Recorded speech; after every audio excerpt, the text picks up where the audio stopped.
My name is Hazel Reynolds.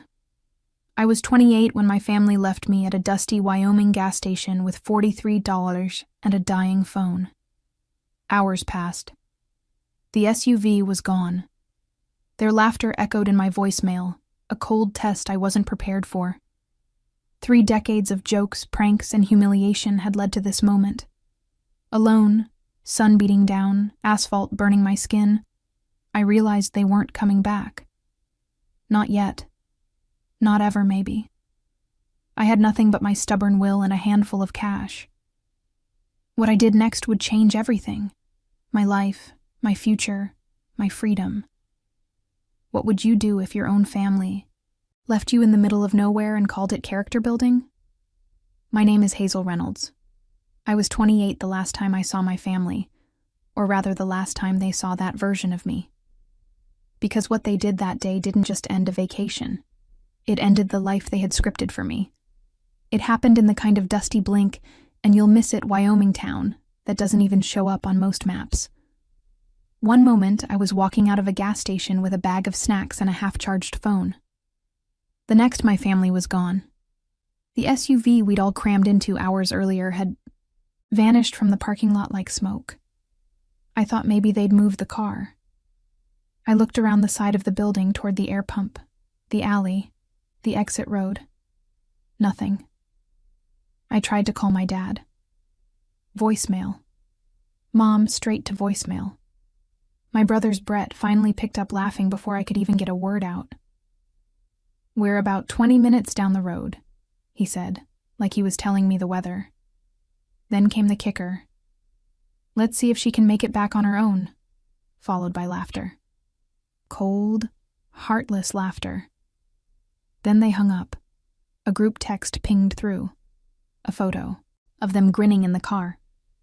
The caption, "Survival of the fittest sis. Find your way home. Let that sink in." They blocked my number right after. I sat on the curb for hours that day, Wyoming sun blistering my skin, the asphalt radiating heat like an oven.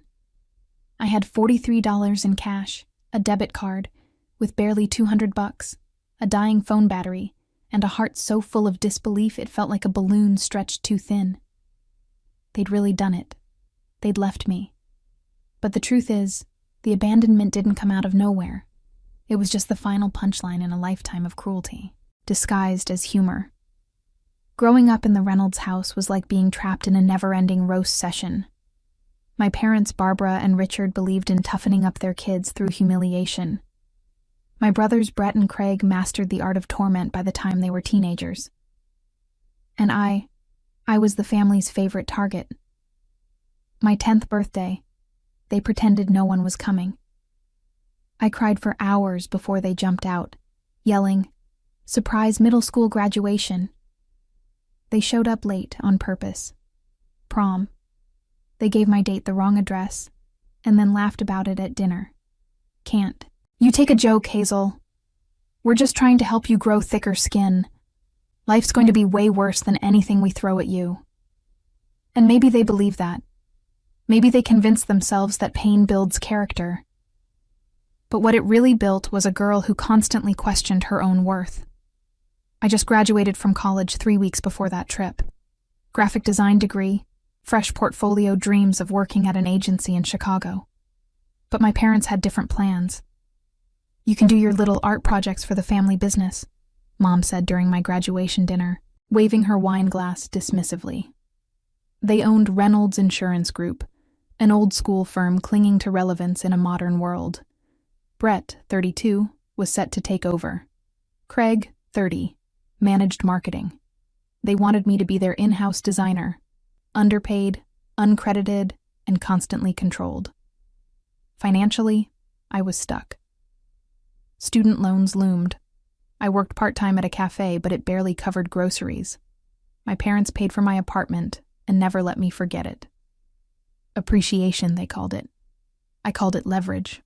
So when they invited me on a family trip to Colorado, I told myself, "Just 1 week, get through it, and you can finally start carving out your own life." I had no idea that week would change everything. The trip started like every Reynolds vacation: snide jokes, pranks, and passive-aggressive digs. Remember when she forgot her swimsuit in Florida? Craig smirked as I loaded my suitcase into the SUV. I'd been 16 then. They'd refused to stop and buy me a new one. I sat fully dressed on the beach while they laughed and snapped photos. This trip was no different. Day 1. Brett hid my phone, let me panic, then found it in his pocket. Craig stole my lunch while I napped in the back seat. Dad took a pointless detour just so he could blame my navigation skills. At a hotel in Nebraska that night, I overheard my parents through the wall. "She's too sensitive," Mom said. "She needs to toughen up. Maybe this trip will finally teach her," Dad replied. I clutched my pillow, heart aching. I told myself, just 5 more days, then you're free. But the next day, that was the last time I ever traveled with them. We crossed into Wyoming around noon. Dad pulled into a quiet gas station on the outskirts of a town called Pineridge. It looked like something from a movie set. Flat land, 1-story buildings, a battered snack shack across the road. I went inside for snacks. Brett wanted a Coke. Craig asked for jerky. I picked up a water and some chips for myself. The cashier, Miranda, her name tag read, smiled at me. "You folks just passing through Colorado trip," I replied, not knowing those words would be the last normal ones I'd speak for months. When I stepped outside, the SUV was gone, and they never came back. I didn't cry when I realized they weren't coming back. I sat on the curb in the fading light, trying to convince myself it was just a twisted test, some exaggerated lesson my parents were pushing to the edge. They'd pull back like always, show up just before things got too real. But the hours passed. My phone dropped to 4%. And all I got was another photo, this time of the family enjoying dinner somewhere scenic, probably already in Colorado. Wonder if Hazel found dinner yet. Captioned with rolling on the floor, laughing emojis. That's when it hit me. They weren't waiting for me to figure it out. They were counting on me to fail. They wanted to watch me fall apart from afar. And not one of them, not my mother, not even my brothers, bothered to check if I had enough money or a place to go. That's the part I keep circling back to. Not just the cruelty, the ease of it. How naturally it came to them to leave me behind. I'd been sitting outside the gas station for 3 hours when the cashier, Miranda, finished her shift and stepped outside. She squinted into the sunset, then looked at me. "Honey, are you okay?" That simple question broke me. I told her everything. Between hiccuped sobs and a raw throat, I explained how my family thought abandonment was a punchline, how I had nowhere to go, no one to call, how I hadn't even had the guts to make close friends, because my family always made it seem like they were all I needed. Miranda didn't say much. She didn't have to. What she did do was this. She pulled out her phone and called a woman named Eleanor. "She's kind," Miranda said. "Bit tough, but she's got a good heart, rents out a room sometimes, and she hates bullies." Eleanor's house was a yellow bungalow with peeling shutters and a wraparound porch that creaked when you stepped on it. She opened the door wearing an oversized flannel shirt and wire-rimmed glasses. "You must be Hazel," she said without smiling. "Come in before the mosquitoes eat you alive." That night, I slept in her guest room, a twin bed with an old quilt and a window that overlooked the backyard. I wore one of Eleanor's nightgowns, washed my face with her off-brand cleanser, cried into her pillow until the weight of exhaustion pulled me under. The next morning, I woke to the smell of coffee and the sound of a frying pan sizzling. Eleanor slid a plate of eggs and toast in front of me like it was no big deal. "You'll need a job," she said between bites. "2, actually, if you want to stay. The room's $300 a month. You can work some of it off helping at my bookstore." Bookstore. The word caught me off guard. "You own a bookstore, 30 years. It's called Pages and Poems, right on Main Street. We've got more mice than customers these days, but it's home." She didn't pity me. That was the first thing I noticed. She expected me to do something. And oddly, that made me feel safer than I'd felt in years. That same day, I walked downtown and applied at every place that had a help wanted sign in the window. The Pinewood Diner hired me on the spot. Breakfast and lunch shift, 6 days a week, 12 hours an hour, plus tips. Not much, but it was mine. The first week blurred by in a haze of aching feet and quiet panic. I served pancakes to locals in cowboy boots, and retirees who read newspapers with their coffee. Then I'd rush to the bookstore, where Eleanor taught me how to restock shelves, track orders, and smile, even when your back hurt like hell. I checked my phone every night, hoping for something. A change of heart, an apology, anything. What I got instead were texts like, "Still waiting for that call," saying, "You made it home. Don't be dramatic. Day 5 of Hazel's adventure. Any bears yet?" The last message came from my mom. "Tough love looks cruel at first, but one day you'll thank us." I blocked them all. One day after my shift, I found myself crying in the back of the diner. I tried to hide it, but Amber, one of the waitresses, caught me. She was 25, a single mom with tired eyes and sharp instincts. "Family?" she asked, passing me a napkin. I nodded. She didn't press. I just told her all of it. The years of being the punchline, the abandonment, the texts, the silence. Amber listened without interrupting. Then she looked me dead in the eye and said, "That's not family, Hazel. That's emotional abuse." I blinked.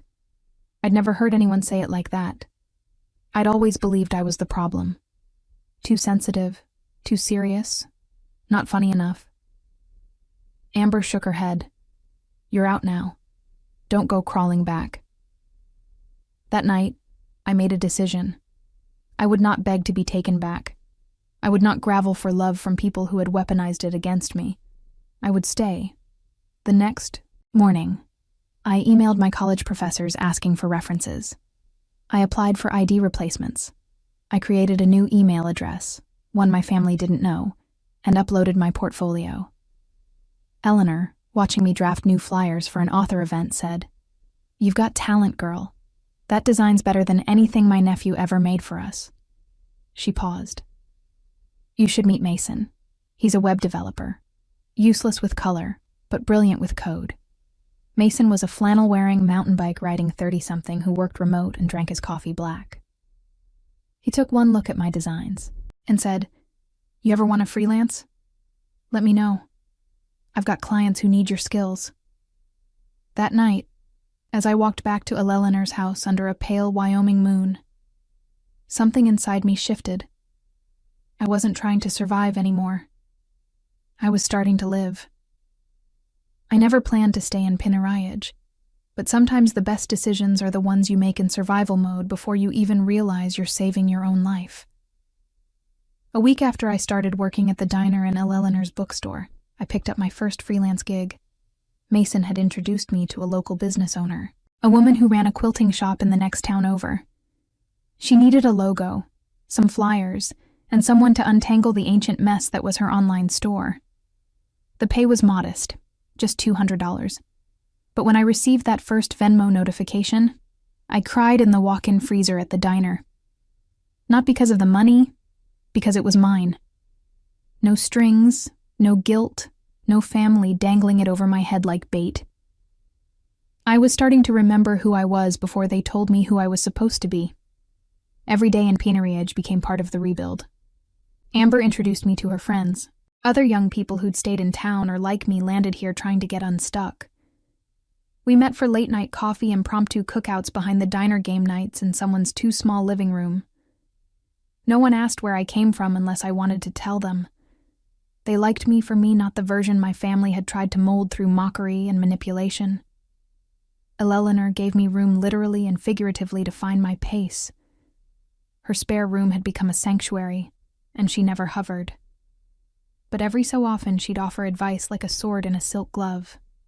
"You can keep looking over your shoulder, Hazel. Or you can look forward. One's a lot more useful." So I leaned in. I designed new flyers for the bookstore, launched a small event series with author readings and poetry, nights revamped the social media account, and slowly began building a portfolio I was actually proud of. Mason and I worked late into evenings at the bookstore or at his cabin outside town, him teaching me basic HTML and CSS while I fine-tuned his clients' visuals. "You've got a real eye," he told me one night, scrolling through one of my website mock-ups. "Ever starting a business?" I scoffed. "I'm barely holding 2 jobs and living in someone else's guest room." "Exactly. If you're building all this while exhausted, imagine what you could do with a plan." That stuck with me. My family, meanwhile, had gone silent. No texts, no voicemails, no emails from shady alt accounts. Part of me kept checking, though, like a reflex, like phantom pain from a wound I couldn't see, but still felt every day. It wasn't until Eleanor caught me scrolling through old messages that she finally said it. "You don't owe them closure. You don't even owe them attention." I nodded, but it took weeks before I really believed her. What finally made it real was when I got a message from my old Chicago landlord.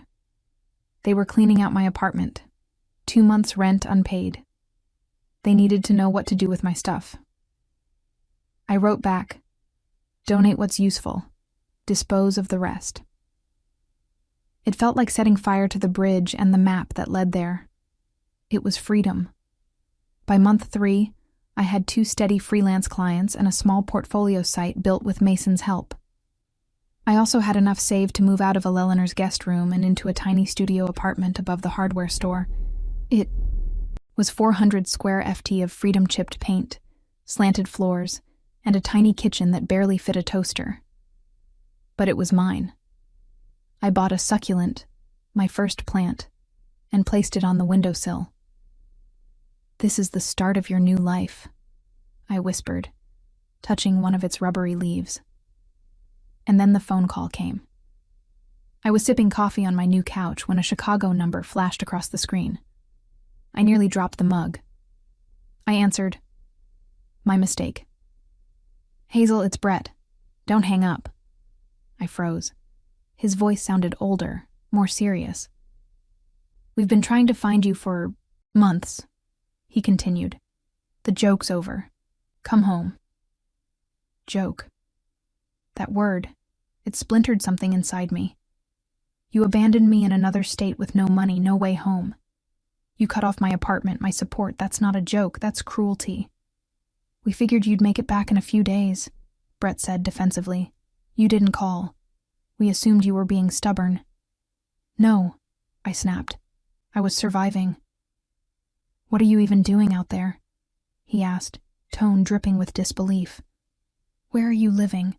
How are you making money?" "I'm running my own business," I said, my voice steady. "I've got clients, a place of my own friends. I'm doing better without any of you." There was a long pause. Then he said, "Mom and Dad want to talk. I don't want to talk to them or you." And I hung up. I blocked the number. Then I cried. But not from sadness, from power.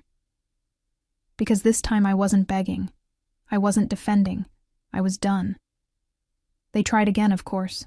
New numbers, emails, a letter mailed to the diner after someone told them where I worked. I ignored every attempt. By month 6, my design work paid enough that I could leave the diner and focus full-time on building what Mason and I now called a creative partnership. He handled code. I handled visuals. Together, we became the go-to duo for small businesses within a 100 miles. "You need a name," Mason said one night. We were sketching ideas on the back of a placemat at the diner, just like the early days. "Something that feels like you." I looked out the window at the sunset, washing over Pinnery Ridge's rooftops. "New horizon," I said, because that's what this place gave me. By the time I hit my 1-year mark in Piney Ridge, I was no longer just surviving. I was thriving. New Horizon. Design Studio had officially launched. We didn't have fancy glass walls or a reception desk, but we had something better, a waiting list of small businesses desperate for help navigating the digital world. I was working from a cozy nook in Eleanor's bookstore most afternoons, with Mason joining me when he wasn't at his cabin or out biking. We'd sip black coffee, brainstorm client branding, and swap ideas over playlists that drifted between indie rock and old jazz. Eleanor watched it all unfold with quiet pride. She never said much, but sometimes I'd catch her looking at me, with that knowing glint in her eye, like she saw the version of me I was finally becoming, long before I had. "You're not just good at this," she said one evening while shelving books. "You shine when you do it." No one had ever said that to me before, not without strings attached. Somewhere between logo drafts and wireframes, I found room for joy again. Amber's son, Tyler, started calling me Auntie Hazel. Sam, a community college history professor with a gentle voice and curious eyes, wandered into the bookstore one afternoon, looking for books on local legends. He left with a reading list and came back the next day with coffee. We started walking together after my shifts, then dinners, then weekend hikes into the surrounding hills. By the time we reached our second anniversary, we were living together in a quaint fixer-upper house on the edge of town. A place with creaky floors, a wild backyard, and a sunroom I turned into my home studio. Life was not glamorous. It was real, and it was mine. It wasn't until the magazine article dropped that the outside world finally noticed. Business West, a regional publication, reached out after one of our clients mentioned me during an interview. The editor, Jennifer, called one afternoon asking for a profile on unexpected female entrepreneurs who built success far from the coasts. "Your name came up more than once," she said. 3 months later, a 4-page spread hit newsstands. Glossy photos of our office shots of Mason and me collaborating, a headline that read, "Designing Her Own Way, Hazel Reynolds and the Rise of New Horizon Studio." The article didn't share the full story. I wasn't ready to hand that over to the public, but it included the broad strokes: a young woman who arrived in Wyoming with nothing and built a thriving design agency from scratch. Eleanor cried when she saw it. Sam framed it and hung it in the entryway of our house. Tyler told his entire second-grade class that his Auntie Hazel was in a real magazine. Then came the messages, emails, phone calls, voicemails, first from my mother, then my father, then Brett and Craig. Subject lines like, "Please respond, we're proud of you, let's talk." I deleted them all. I'd left them behind years ago, and not once had they tried to genuinely apologize. Not once had they acknowledged what they did. The only time I paused was when my office manager, yes, I had one now, buzzed me from the front desk. "There's a Barbara Reynolds here to see you." I froze. Then I said, "Send her in." She looked older, thinner, but just as polished. Her slacks were tailored, her lipstick perfect, her expression carefully neutral. "You look well," she said. "I am well," I replied. "Why are you here?" She glanced around the office eyes, scanning the awards on the wall, the framed magazine article, the giant team whiteboard covered in project timelines. "This is impressive," she said softly. The article didn't do it justice. I stayed silent. Barbara sighed. "We've been trying to find you for years. Brett saw you in Denver. After that, your father hired a private investigator." "You didn't need a PI," I replied. I wasn't hiding. I was living. She winced, then sat across from me without being invited.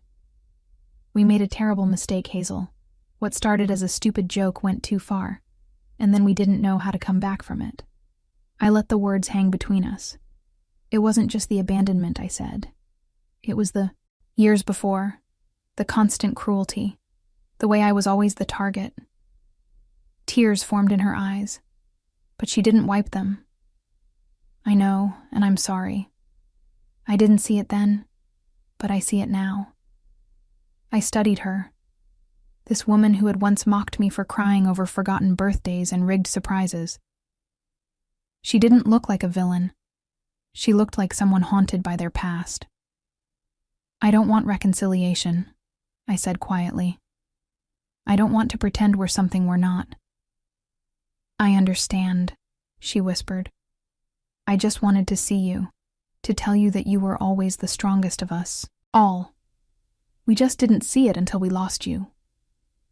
She stood, adjusted her purse, and paused at the door. "I'm proud of you, Hazel, truly." Then she left. I didn't cry. I didn't crumble. I didn't fall into her arms or offer a tearful cinematic hug. Instead, I sat at my desk, opened my laptop, and finished editing a logo for a client in Montana. Because that was my life now. Purposeful, grounded, and unshakably mine. It started with a certified letter. I found it one crisp October morning, wedged between a client contract and a flyer for a local harvest festival. The return address read, Law, Offices of Stewart and Callahan, Chicago. My stomach sank before I even opened it. It was official, cold, legal. Inside the letter was brief but jarring. Dear Miss Reynolds, we represent the estate of Richard and Barbara Reynolds. Reynolds Insurance Group has been sold. As per your parents' instructions, the proceeds are to be divided equally among their 3 children. I read it again and again. Equal among Brett, Craig, and me. The woman they abandoned in another state and never truly apologized to. The letter was accompanied by a breakdown of the numbers, a figure that would have once meant everything to me. Enough to pay off my remaining student loans, expand my office, or take a sabbatical. Now it just felt strange, like compensation for a wound they never stitched closed.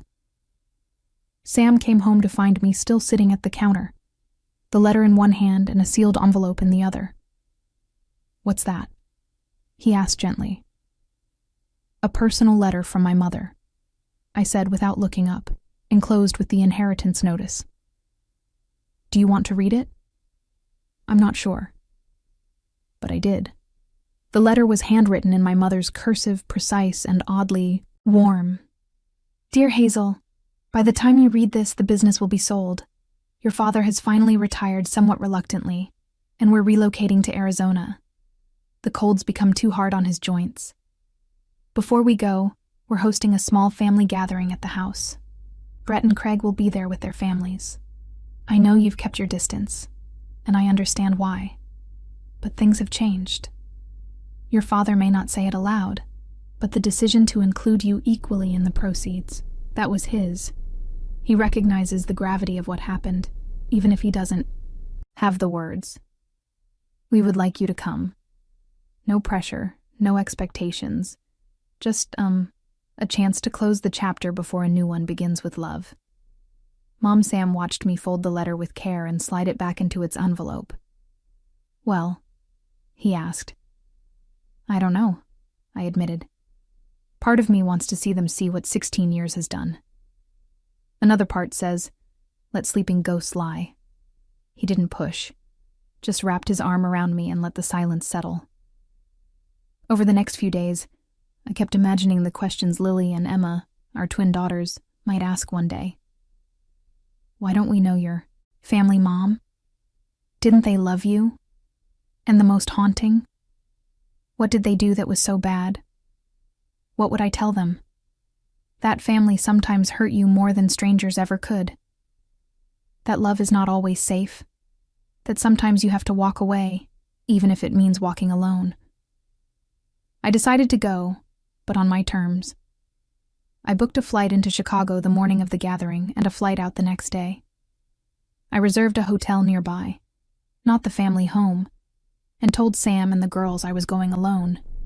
I'm not going there as their daughter, I explained. I'm going as me, the woman I built without them.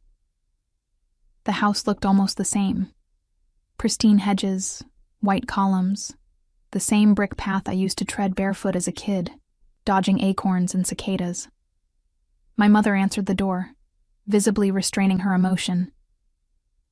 Hazel, she said, almost breathless. You came? I did. I replied, offering a nod instead of a hug. The gathering was small, just my parents, Brett and Craig, their spouses and kids. The backyard looked staged like a photo shoot for reconciliation. String lights or dervas, soft music. I sat with a glass of sparkling water, observing. Brett's kids ran around the garden laughing. Craig's wife smiled politely. No one mentioned the abandonment, not directly, but the space between us buzzed with it. My father sat stiffly on the patio, hands folded in his lap. When he finally spoke, it wasn't in front of the group. "Hazel," he said, "come with me." He led me to his study, the same one where I'd been scolded for crying too loudly at 10, or daring to say I wanted to study art. "I owe you an apology," he began. His voice was thinner-aged. "What we did, what I allowed, it was wrong. I didn't respond. I needed to hear the why. My father was cruel to me," he continued. "I thought that was parenting, that making someone strong meant breaking them first. But watching you walk away, and then seeing what you built made me realize we didn't toughen you. We tried to crush you. For the first time, I saw a man who had lost something he couldn't buy back. It doesn't undo it," I said softly. "But thank you for saying it." He nodded. "You did better than any of us expected." "That was part of the problem," I replied. I flew back to Wyoming the next morning. Sam picked me up at the airport. Our daughter's in the back seat, holding hand-drawn signs that read, "Welcome home, Mama." I didn't cry until later that night, sitting on our porch beneath a sky full of stars. "Did you get what you needed?" Sam asked, his hand in mine. "Not forgiveness," I said, "but clarity. I saw them as they are, not through the lens of pain. Just people damaged, flawed, but no longer capable of breaking me." He kissed my temple. "That's enough." I nodded. Watch how I survived, fought back, and built a life on my own. Subscribe and don't miss the next chapter.